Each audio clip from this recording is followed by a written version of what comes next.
નમસ્કાર, મારું નામ doctor Parijna Trivedi, consultant radiation oncologist, Shalby હોસ્પિટલમાં કાર્યરત છું. આજે આપણે વાત કરીશું રેસ્પિરેટરી ગેટિંગ વિશે. સિમ્પલ એક ક્વેશ્ચન આપણને થાય કે અગર પેશન્ટને શ્વાસ લેવાથી કે એ થોડું મૂવ થઈ જવાથી એનું ટ્યુમર પણ સાથે સાથે મૂવ થતું હશે?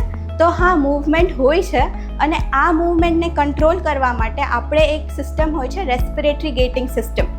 અહીંયા આપણે કેવું કરીએ છીએ કે એક CT સ્કેન લઈએ છીએ, દરેક ફેઝમાં લેવામાં આવે છે. પેશન્ટ અગર શ્વાસ રોકી શકે તો એને ઊંડો શ્વાસ રોકીને ટ્રીટમેન્ટ કરવામાં આવે છે, અથવા તો અગર એ નથી રોકી શકતા તો જે ફેઝની આપણે ફ્રેમ બનાવી છે એમાંથી કોઈ એક ફિક્સ ફ્રેમ પર એમની ટ્રીટમેન્ટ કરવામાં આવશે. હવે આ ટ્રીટમેન્ટ મેઇન આપણે ક્યારે યુઝ થતી હોય છે, જેમ કે આપણા લંગ કેન્સર્સ છે એની મોશન હોય છે, એમાં બ્રેસ્ટમાં આપણે ઊંડો શ્વાસ લઈને રોકવા કહીએ છીએ તાકી એમનું હૃદયનો ડોઝ સૌથી ઓછો કરી શકીએ.